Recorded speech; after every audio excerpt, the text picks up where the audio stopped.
You've tuned into The Mountain Gardener with your host, Ken Lane. Gardening, it can be challenging, but with these simple insider tips, you'll reap huge rewards. Now, let's tune into today's Mountain Gardener with Ken and Lisa.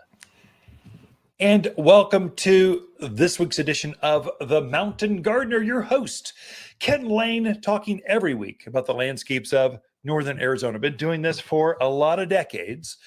Just learned a few things. I think if you teach people how to garden, you just naturally get better yourself. I think if you teach, I've taught garden classes at the college. I've taught each week we teach garden classes here at the garden center every Saturday at 9:30.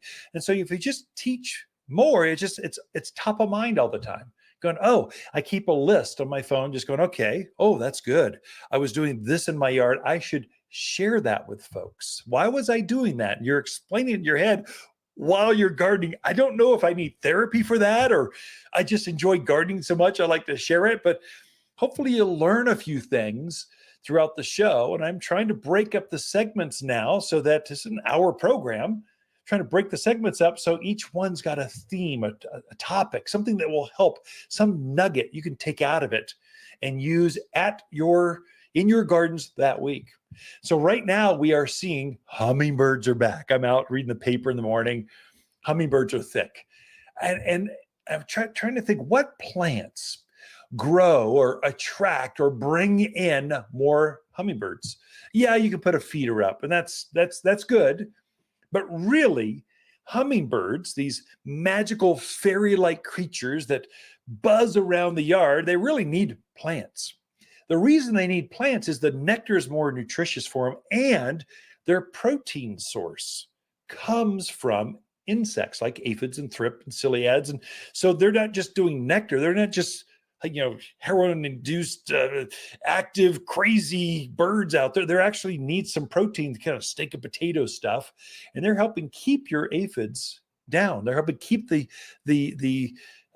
thrip out of your flowers. So they do you a real benefit. And they need that. It keeps them healthier, keeps them stronger, keeps their muscles going so they can make that long, they travel north, south, east, west. They actually migrate throughout the year. And so they are now here for the season. They'll be here through October. And then they kind of start flying south again and look for warmer climate. So what are some plants? I'm thinking vines. Some of your vines are the easiest, fastest growing, hummingbird attracting kind of plants. And the number one that they love, they just absolutely love, and the reason they love it is because it's in bloom while they're migrating back and forth, is honeysuckle. So the traditional Hall's honeysuckle, this is Japanese honeysuckle, the one that you, as a kid, used to pull out the stamens and suck on the nectar, and it tasted so sweet. It tastes good to you and I. It really tastes good to hummingbirds. They cannot resist it. It's semi-evergreen, so it grows very fast. So one plant will cover about an 8x8 panel or an 8x8, let's say a surface. It's a great erosion control for holding in soils because it spreads, runs roots, as it holds in a bank. But it's semi-evergreen. Animals don't eat it. So javelina, deer, rabbits, or if they do, the plant grows so fast, it doesn't matter. It recovers very quickly. But a great plant takes our extreme, our winds, takes our bright days, takes our cold winters. Honeysuckle, all varieties attract hummingbirds and are very tough here. We've got probably 6 varieties that we sell. So reds and pinks and lemonade colors and the traditional, yellow one. They all grow well.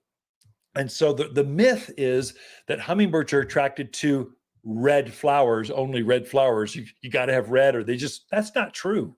They're attracted to deep-throated kind of flowers and things that taste good. And so they're after flavors. Yes, color can attract them, but they'll go after a red honeysuckle just like they will a yellow one, just like they will a pink one. They like them all. The number one, probably most famous, I can't say that. Number one, popular is a trumpet vine. Trumpet vine looks like honeysuckle on steroids. It grows really big, really fast. I mean, it's like, it can be too aggressive, but it has these great big, like 3-inch long, deep-throated red flowers. Comes in red and yellow, 2 colors. We've got them both at the garden center. There's kind of a summer bloomer, so they're a main staple for hummingbirds as they're buzzing around. That's the one that they just really are attracted to, because you've got the most hummingbirds here in the summer months, and this is when this plant blooms. And so it kind of gets, I think it's most popular or thought of or mentioned just because there's more birds around, so you see more hummingbirds on it. But really, it's just a good, strong, drought-hardy animals. Again, deer are going to leave this plant alone. Fast growing. That is, it's going to cover, you can grow this thing up and over a pergola and just have hummingbirds buzzing around you all the time. Could be a nuisance, actually. So, but they love trumpet vine. So trumpet, deep-throated types of flowers. One that I really like, not so much a hummingbird plant, but one that I've grown over the last 3 or 4 houses that I've owned here in this central Highland area, is Akebia, or what's the other name of that thing? Let me think here. Akebia, Akebia, Akebia. It's got chocolate vine. That's the other name. So it's got a flower in spring that smells like chocolate. You can't really see it per se. Yeah, little kind of white ball shaped or chocolate colored flowers. But really the fragrance you smell. But the reason I like Akebia is it grows fast. If you want a privacy screen, so if you want to encourage this vine to grow like now to the top of this 6-foot fence plus an extra 2 feet, Akebia is your plant, and it's evergreen. I've grown it in the shade, I've grown it in the sun, I've grown it it just grows, it loves to grow. So right now I have a big type of 6-foot retaining wall. It's ugly. Oh my gosh, it's just sterile. I've got gardens on top, gardens on below. I'm going, what can I do to soften up this big sterile wall? I put a trellis up, planted a kiwi at the back side. It just grew right up it, and it is magnificent. You can't see the wall. It just looks like this lush green secret garden. It's beautiful. And then I put a piece of furniture up on top of the wall, on top of the patio, basically. And now it's grown up over that iron furniture, and now it's taken on the shape. I've used it as a trellis almost. So it's really a piece of art. I mean, it's really striking. You come on the back patio, you go, whoa, that's pretty cool. What is that? It's Akebia. And so the native one that grows wild, if you just I want native plants, nothing, if it doesn't grow up in the Bradshaws, I don't want it. That's Virginia creeper. That one does grow absolutely wild. That's Virginia creeper, has 5 petals. Its cousins called Boston ivy. They're virtually the same from the same species. One's got 3 leaves, one's got 5. So basically, they're both self-clinging types of vines. They're famous, both of those, Boston ivy and Virginia creeper. They're going to adapt and think that they are wild plants. They're going to be very happy here. Animals don't bother them. Javelina, deer, rabbits, pack rats, they leave this thing alone. But it's most famous in the fall of the year for its bright fire engine red color. It's the brightest of all the autumn colors as far as vines go. It's magnificent. And so if you want something you can grow out there and then just let it go by itself, easy care, Virginia creeper is your plant.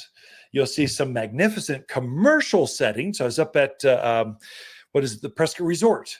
As you go in their main door right there, not the casino down, but up on the hill, Prescott Resort in the hotel, they've got Boston ivy growing up this like 4-story, huge facial front. But again, the wall was too big, too sterile.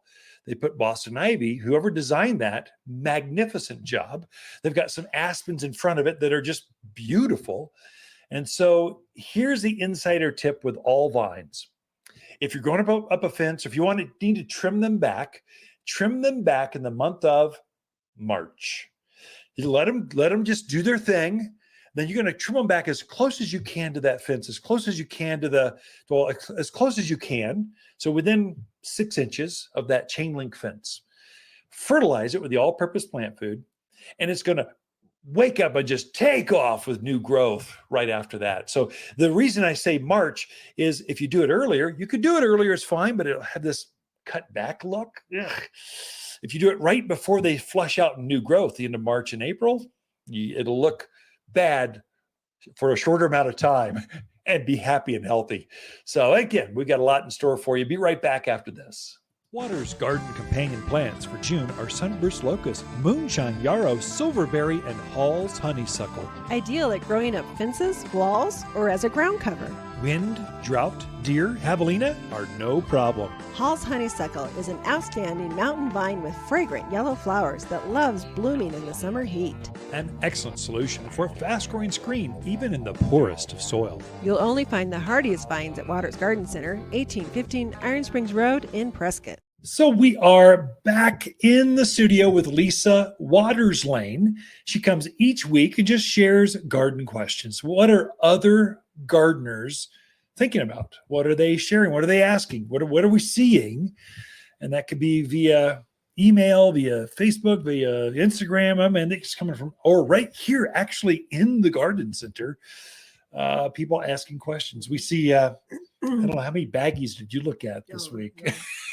I mean, people bring in Ziploc baggies full of bugs, death, which we appreciate. I'm glad you sealed it so we don't spread it to all the other all the other plants here. I get really nervous when I just see a twig coming in. It's covered in scale, covered in mildew, covered in. We don't want that. So no, baggies are greatly appreciated. Yep. And actually bringing in a sample is hugely useful. Because sometimes when people describe things, those words, we all get mixed up in what words meanings. And so to have a sample in front of your face and we can look at it under our little microscope, it's very helpful. Is the microscope working now? Did you get that figured out? Oh, good.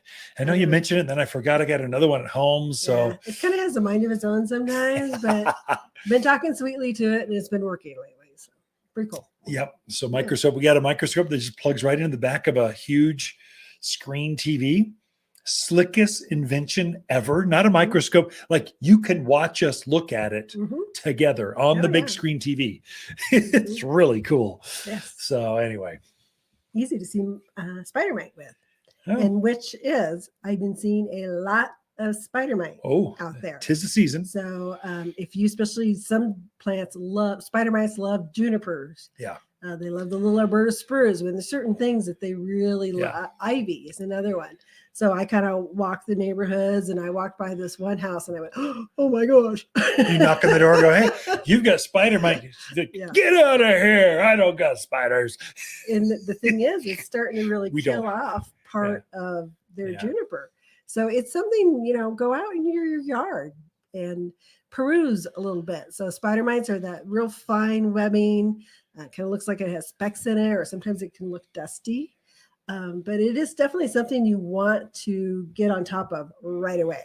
Had them on YEW, a couple of years ago, and I took my phone out just with a black screen, tapped the foliage over the black screen without the power on. And if you see dust crawling around the screen, you've got spider mites. And it's not just one. You'll see like the screen is covered with dust crawling around. And they've got a scarifying mouth part. So they kind of scrape the tissue off by the bazillions till the plant starts to lose its tissue and it can no longer create photosynthesis. And so it can no longer take in nutrients from the sun and the plant dies. It succumbs. You can literally kill this thing you can hardly see can literally kill the plant. So be aware of it. That's our public service announcement. Danger, Will Robinson, danger. But we do have other questions. Our first question is from Kurt in Prescott. He's got a new neighbor that now he's looking from his kitchen window into their bathroom window. And he wants to block that. He's up on a ridge line where the wind blows and blows and blows. So he needs something tough that can get fairly tall, 6 to 8 feet, and take that wind and the abuse. So is that Kurt with a C or Kurt with a K?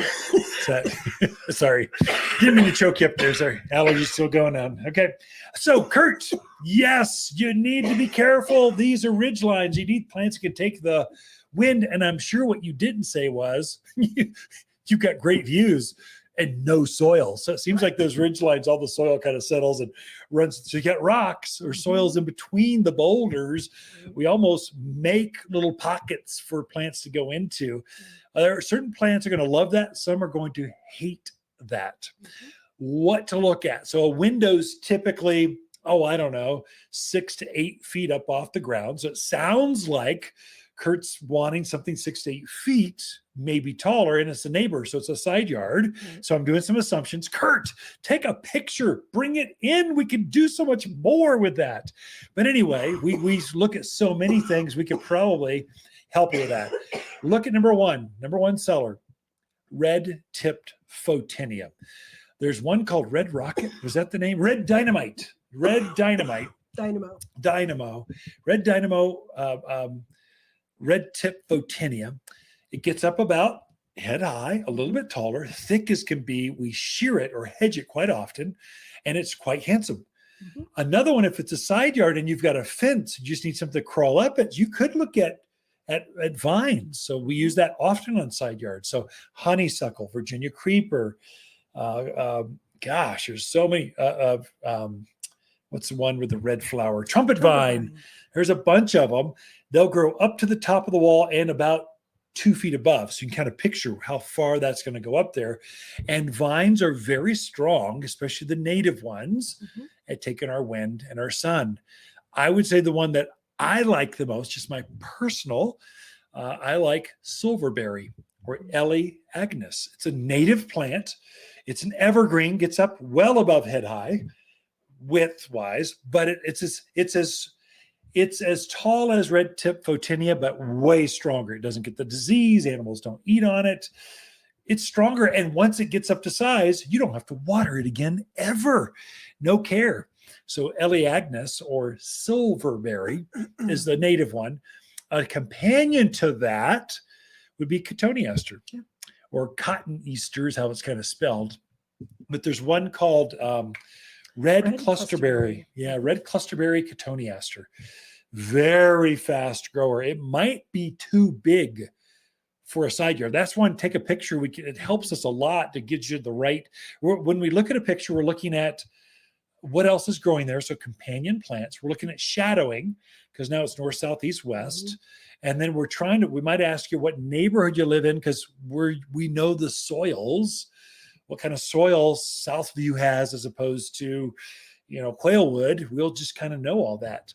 And so we might help you with that so we can get the right plant in the right spot. Like red clusterberry cotoneaster, tremendous plant, fast growth, white flowers in spring, red flowers through the winter. Red berries. Oh, right. Yeah. Red berries through the winter. Quite striking. It is. What do you think of junipers? What of a Spartan juniper? Sure. Or even your blue arrows. They're narrow but tall.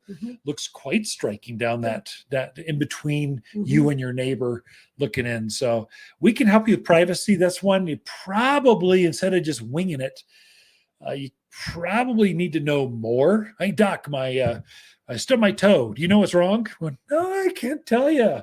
Hey, Doc, I need new hair implants. Well, let's see what color it is. Let's see more. It's a bad analogy. We won't go down that path anymore.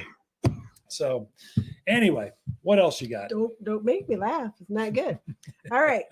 James is in Prescott. He put a new lawn in March. Okay. So new lawn coming up. Great. Wants to know, it's getting warmer. Yeah. Should I change my watering frequency and length, or what do you recommend for new lawns? So watering, specifically lawns.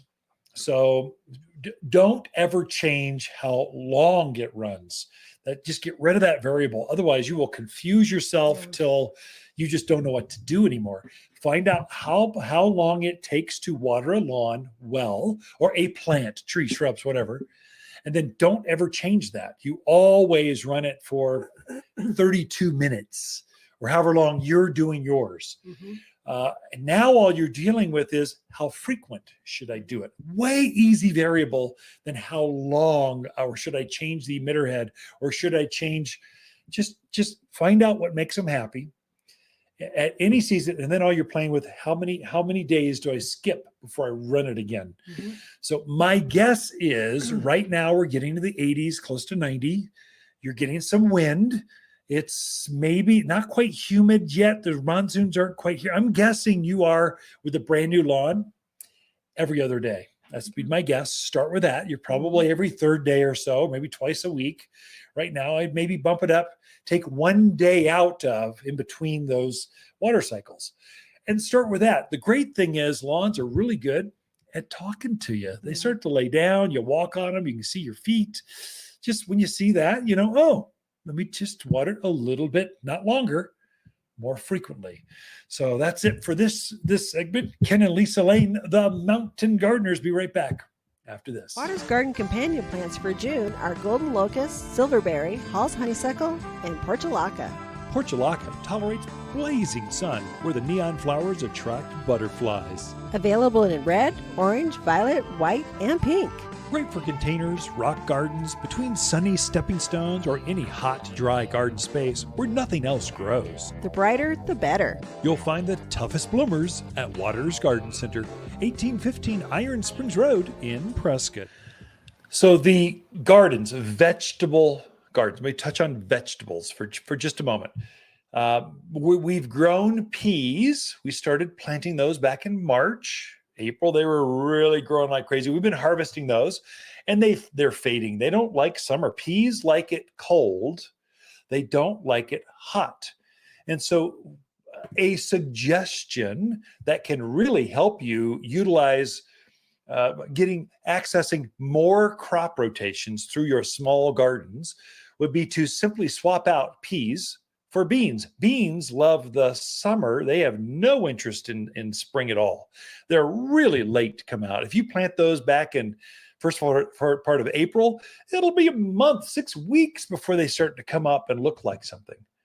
But if you were to plant peas, get those going, then you harvest all the peas, so they like the cold. When they're fading, so that the vines are starting to go, they look terrible. They haven't produced in a while. Rip those things out of the ground. They don't deserve to be in your gardens. Take that space, kind of add a little bit more compost, kind of revitalize or re-energize that garden row or that gratin plot, or that where you're growing up that trellis. I like to climb things, and plant your beans right after that. Beans are the same way. You'll get a whole other crop rotation out of that same garden space that you would otherwise just be one crop and you're done. They call it square foot gardening. And a lot of our gardens here are in raised beds or containers. Our soil is so bad that we tend to bring in our own soil. I'm tired of the struggle. I'm going to plant in my own soil. That's why I tell folks, if you're planting, if you really have struggled and you just don't know where to do, start with the soil. Go to your garden center and go, hey, I'm struggling.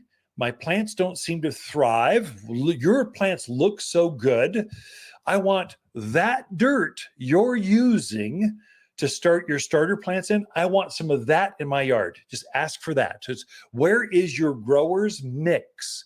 And most garden centers, the bigger ones at least, they're growing, they're selling their soil, a better grade soil that they've made for their plants. If you can take a plant and give it more of what it's known in its entire life. So it started by seedling. So we call it Watters potting soil.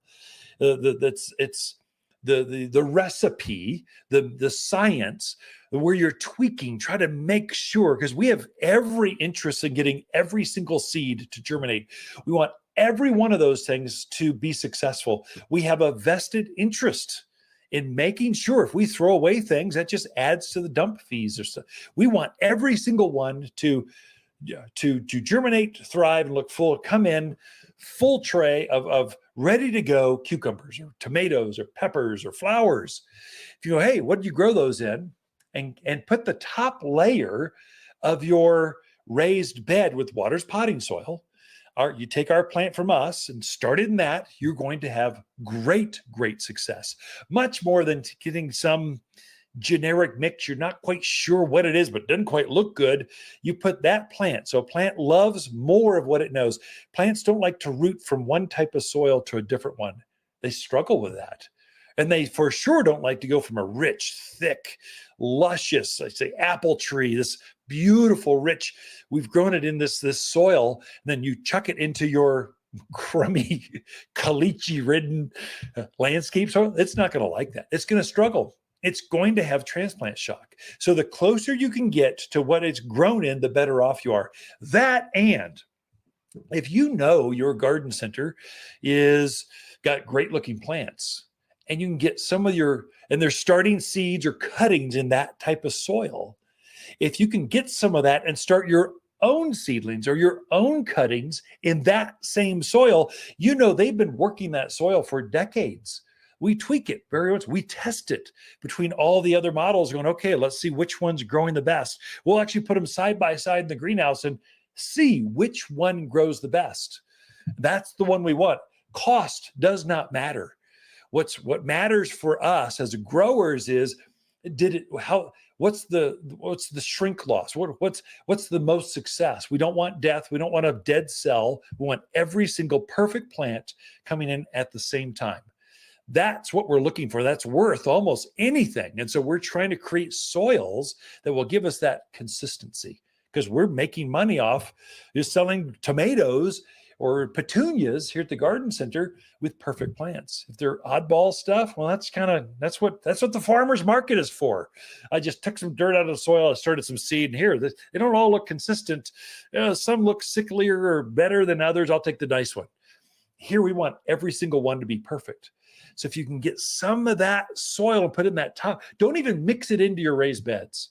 Just add a top layer so your seedlings or your starts or your seeds start in that mixture, and you'll find that your success rate goes up off the charts.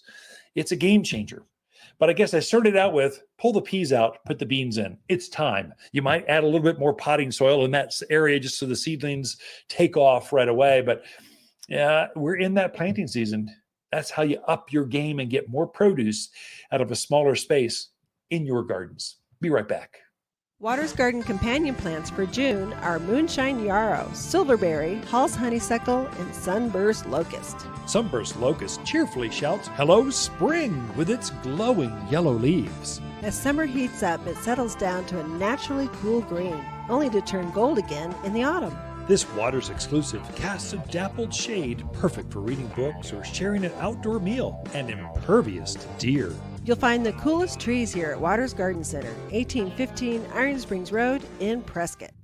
And back in the studio is Lisa Watters Lain. She comes each week just to inspire us, to share some garden insight that, well, we just want a woman's perspective sometimes, because otherwise all the garden shows are put together by men. It's just kind of like, oh, here we go. This is like bib overalls, and except for TikTok. Well, Martha, okay, there we go. But she's more recipes and decorations with the garden segment. Did you see her swimsuit cover? Oh, yeah, I did. Yeah. I didn't. How could I miss that? I don't know. You're talking to every man out there's tuned in. It's Sports Illustrated swimsuit edition. We've all been watching that since the 70s. Martha was a surprise. She's what, in her 80s? Yep. He did a good job. Hey, good for her. Yep. Yes, I wouldn't do it. And I'm in my 50s. Well, I think you're a hottie out of the lake no matter what. You still catch my eye after 35 years. Uh-huh. Never mind. I don't even know. That's my John Wayne said this.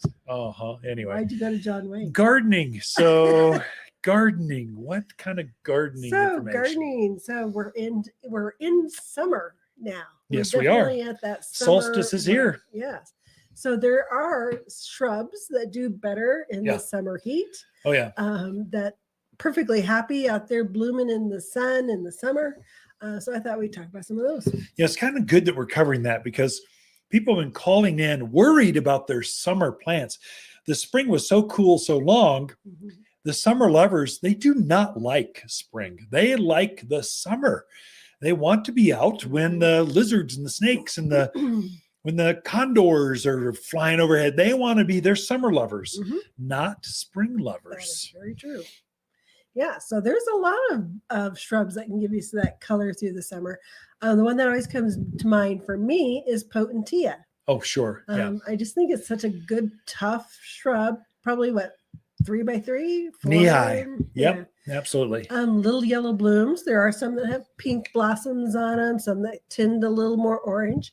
But it's a good, consistent, very drought hardy, animal resistant. It's very consistent out in the landscape. We put it in commercial landscapings quite often because you can run it over with a semi truck and it'll still keep blooming. It just it's that tough.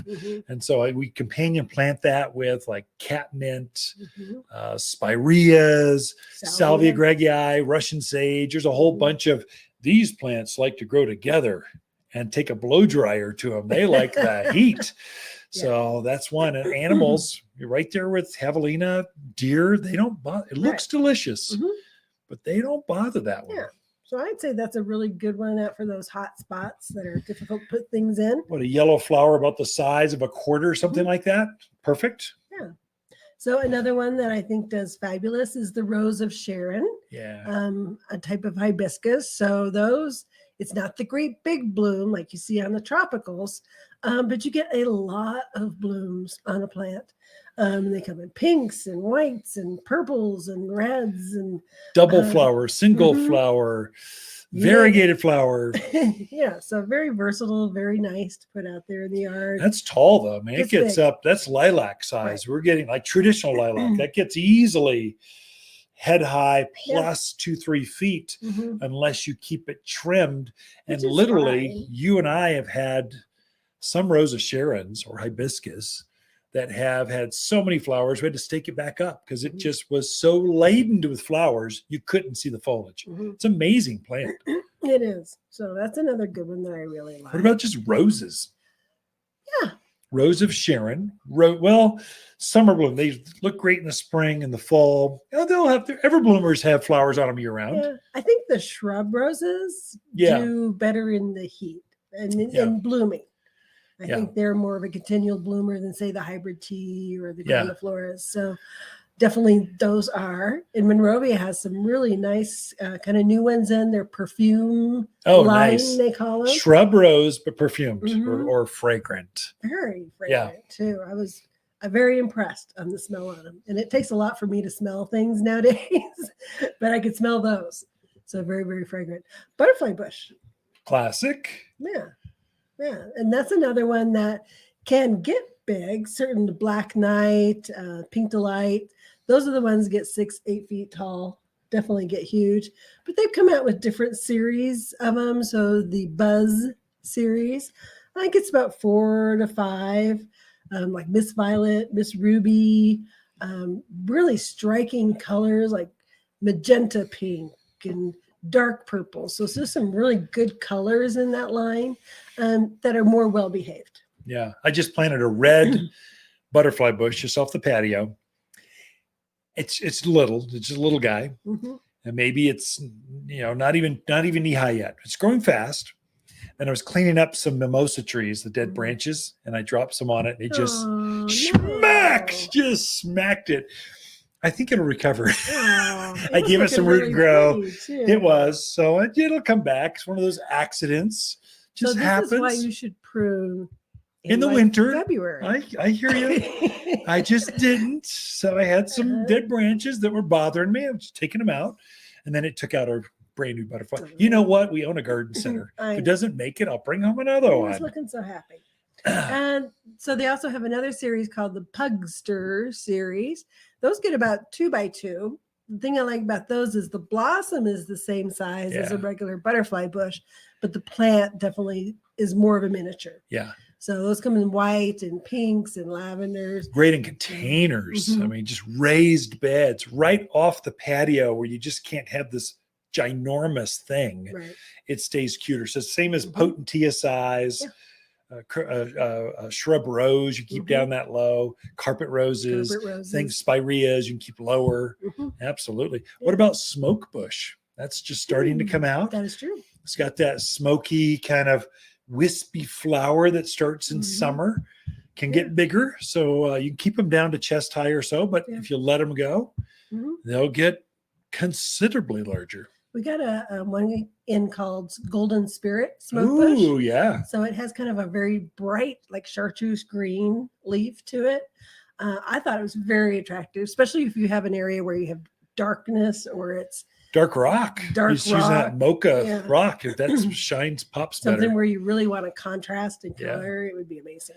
Yeah, and equally as hardy. Take wind, it'll take the wind, the sun. It's Mhm. equally as robust Right. as the purple one. The purple ones are more popular, Mhm. but sometimes purple blends into all these native blues we have. True. The dark rocks that are so popular, ground Mhm. cover that's so popular right now. Yeah. Sometimes you need a bright pop of color, Mhm. not a dark pop of color. Crepe myrtles. Oh, sure. Classic. That's another one that People don't realize we can grow crepe myrtle. I- Crepes grow great here. they do. We don't usually do the big trees like maybe you find in Texas and Southern Cal or the southern parts of this country, but they do beautiful. And the colors on the crepe myrtles are just so bright, so intense. You kind of drive by and you're like, oh, what is that? Because they just really catch your eye. You know, it's been looking striking the last few weeks are tree roses. So they have just they're trained to be a miniature tree, Mhm. and then they get, I don't know, 4 foot around or so, and they are just covered with flowers right now. They're Mhm. quite striking. And I Yeah. think we don't think of roses, we think of them as high maintenance, like poodles or something out in the yard. They need a haircut every 2 weeks. They aren't. They can be Yeah. super easy, especially in a drier, brighter climate Mhm. like we are. We don't get the mildew. We don't get black spot. We don't have as many issues with True. June beetles, and we just don't have those. And so Mhm. I think they should be considered more often, I agree. even from folks that maybe go, I saw my grandparents deal with those. They were always out there. Well, you don't have to be. I think they could Right. be nicer. I agree. What else? Flower? Caryopteris. Oh, sure. Blue mist, bluebeard. Yeah. That's another one. Put it in the heat, boy, and it's happy. Desert willow. We Mhm. could go on and on and on. Chaste tree. Mhm. But we are out of time. Thank you, We Lisa, are. for coming in. Ken and Lisa Lain, the mountain gardeners. Be right back after this. Watters Garden companion plants for June are golden locust, silverberry, Hall's honeysuckle, and moonshine yarrow. Moonshine yarrow is a fuss-free, heat-loving perennial with large clusters of canary yellow flowers held above a ferny foliage. It's just stunning. Mountain tough, you can't kill this perennial that only blooms better year after year. Javelina and rabbit detest the summer blooms. You'll find moonshine yarrow for a limited time at Watters Garden Center, 1815 Iron Springs Road in Preston. If ever there was a time to plant a shade tree, now is it. We're at the winter solstice, or not winter, summer solstice. So longest day is in this midsummer area. So you're seeing where the brightest spots are. You could actually place a shade tree now better in the yard than you could, let's say earlier in the spring. You have to guesstimate a little bit because the days are so short. Now it's bright. And trees grow fast right now. So your fastest growing of the shade trees, these are sycamores and maples, locusts, ash. There's a whole series of them that are very fast and very large. They're actively pushing out growth. So let's say a Prescott Blaze maple. This is a classic maple leaf. It's blazing red, this blaze maple, in the fall of the year. It's the fastest growing of the maple trees that still turns red. There's some that grow as fast or faster, maybe questionable, but they turn gold or orange. But the red is, that's what's desirable, is Prescott Blaze maple. It's going to grow an extra 2 feet between now and the end of the year. And then it turns this blazing red color, usually in October, first part of November. Then it's just deciduous. That is, it loses its leaves in the winter. So that's deciduous. Evergreen keeps its green through the winter. Deciduous loses. So what are some of the better, bigger, faster growing shade trees? Thought I'd mention that. Now, first of all, shade trees, they're not exactly great street trees. So they get so big, but you have to constantly limb these things up before a semi or big old van or RV can drive underneath, let's say, a sycamore tree out at the street.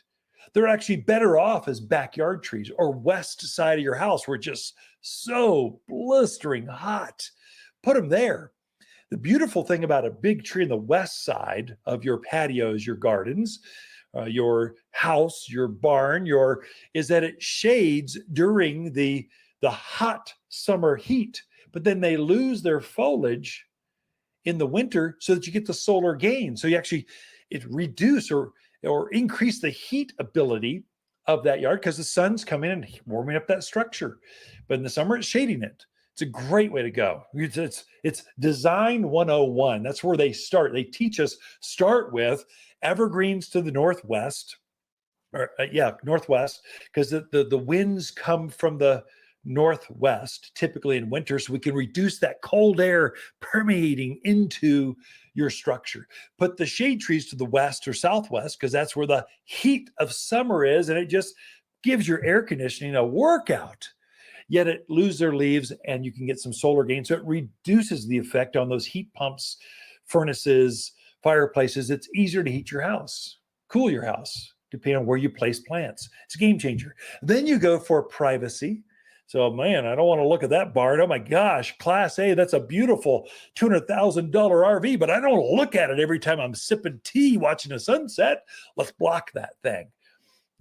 So then you go to the oasis effect. You bring in the colorful stuff closer to where you enjoy your time. So the back patio, the outdoor kitchens, the driveways. You want a landscape that just comes in and goes, welcome home. I'm so glad that you're here.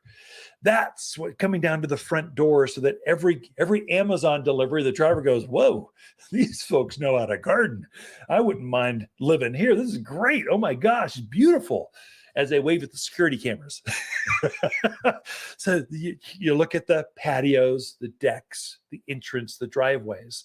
Sometimes we work backwards. We start at the oasis effect, but really we should start with the trees because they take the longest time to establish. The best time to plant a tree is 10 years ago. The next best time is, well, today. So that's a common saying used often, but it's so true.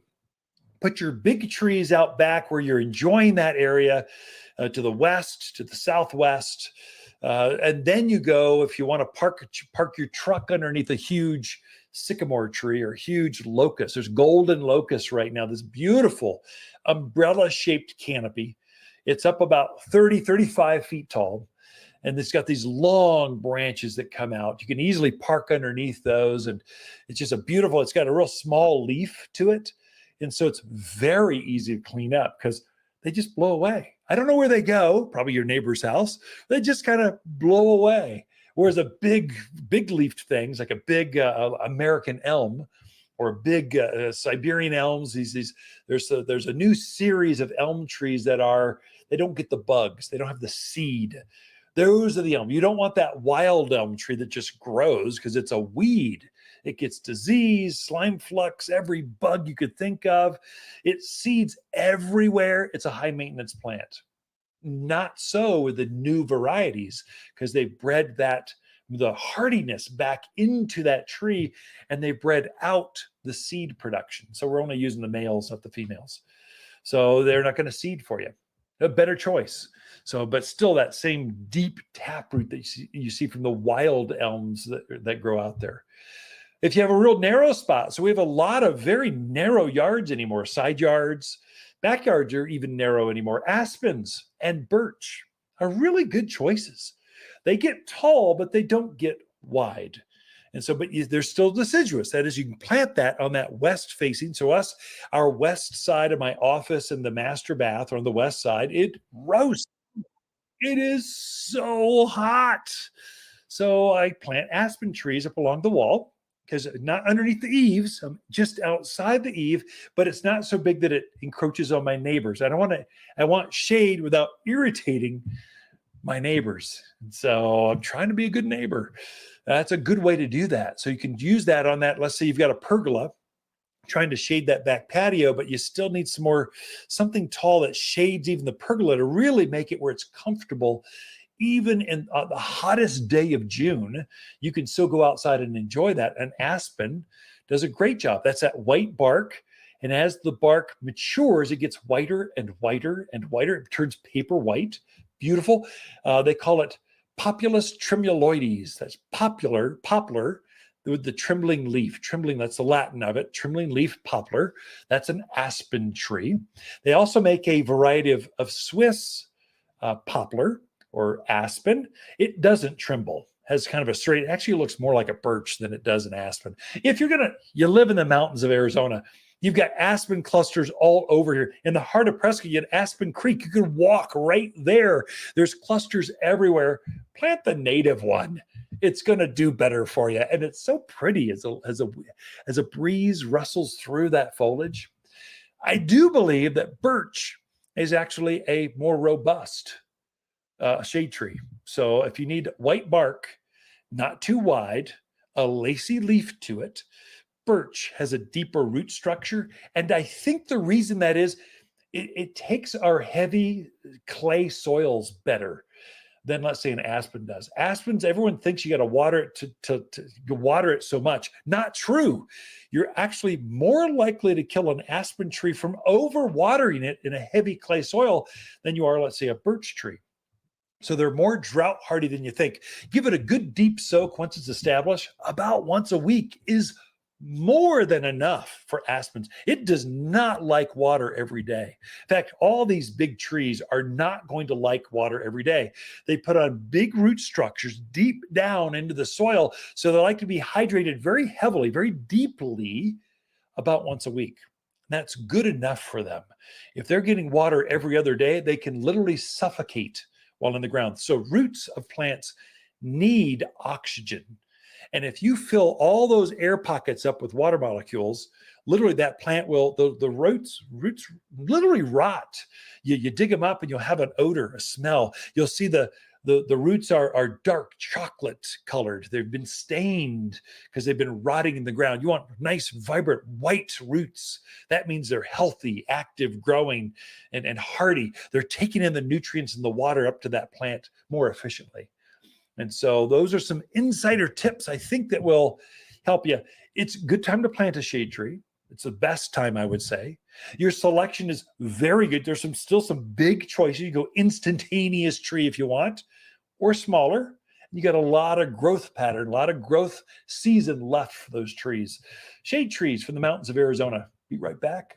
Watters Garden companion plants for June are moonshine yarrow, silverberry, Hall's honeysuckle, and sunburst locust. Sunburst locust cheerfully shouts, "Hello, spring," with its glowing yellow leaves. As summer heats up, it settles down to a naturally cool green, only to turn gold again in the autumn. This Watters exclusive casts a dappled shade, perfect for reading books or sharing an outdoor meal, and impervious to deer.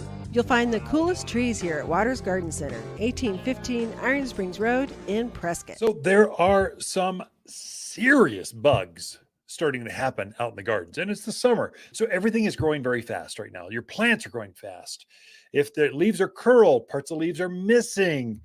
They've got deformities. These are all insects. So there's different ones coming out. So aphids have been out thick. So if you get this, it almost looks like the plant is wet. Only one thing does that: aphids. Thrip have been out since March, and the leaves are curling on you, and you don't know why. You're thinking it's a wind, something's happened. There's a tiny bug called a no-see-um or thrip inside that leaf, eating the leaf from the inside out. Your flowers didn't bloom; they just turned black and weathered up. You're blaming the wind. No, that's a bug that's inside the flower bud, eating the flower from the inside out. We've seen parts of the leaves missing. Caterpillars are out right now. We're seeing blister beetles out in the valley areas. So these are they're cute little bugs. About, I don't know, an inch long, kind of long, narrow body. And the rumor is if you squash them on your skin, they can leave a blister, thus the name blister beetle. Actually, if they get in hay and horses eat them, it can actually do some serious damage. You definitely have a vet bill when that happens. These are not good bugs. What to do? Oh, grasshoppers are out. I mean, everything is out now. And so it's time to start watching this. Super easy if you got this. So I brought a couple things. So I have been using in my gardens triple action. Triple action is neem oil. It's an organic. Neem oil works great for little tiny bugs, houseplants, aphids and thrip on your squash and your cucumbers. This is my first line defense. This is great for small bugs. Once you get up to bigger things, grasshoppers, blister beetles, where the ground is moving, the earwigs, you need to move up to something stronger. The next strongest thing that's safest you can use, but still effective. High Yield puts out a product called Indoor Outdoor Spray. It's an insecticide. It's a bug killer. If you don't know, so I teach my team, if you just don't know what it is, sell them, get them to use indoor outdoor insecticide. It will take them out. If you're not sure what it is, just spray them with this. Your problems are gone. And what I advise folks is spray them now, usually in the morning. Morning, it's less windy, it's cooler, it's better for the plants.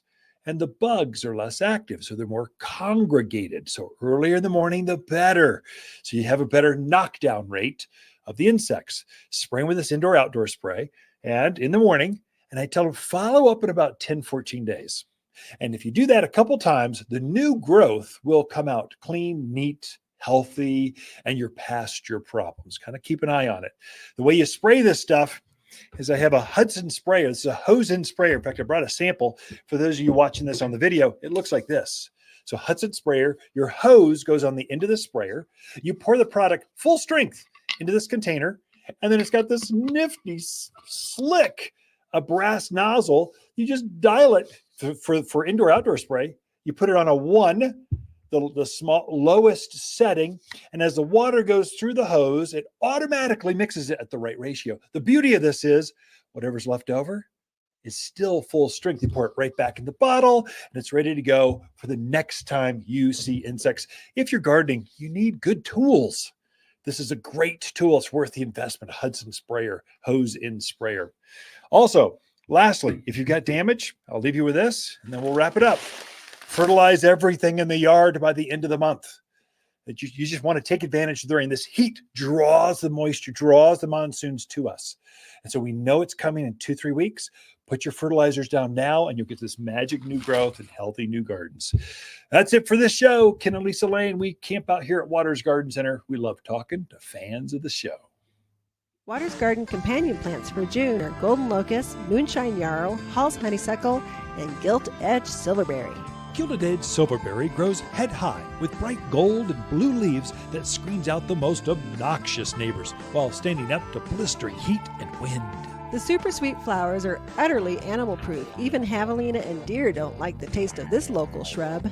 You'll find the best evergreen natives at Watters Garden Center, 1815 Iron Springs Road in Prescott. For a more fruitful garden, increased success in the landscape that just feels better, then tune in daily to the Mountain Gardener podcast. Subscribe through your favorite podcast streamer or visit wattersgardencenter.com. Better yet, visit me directly right here at Watters Garden Center. Thanks for tuning in.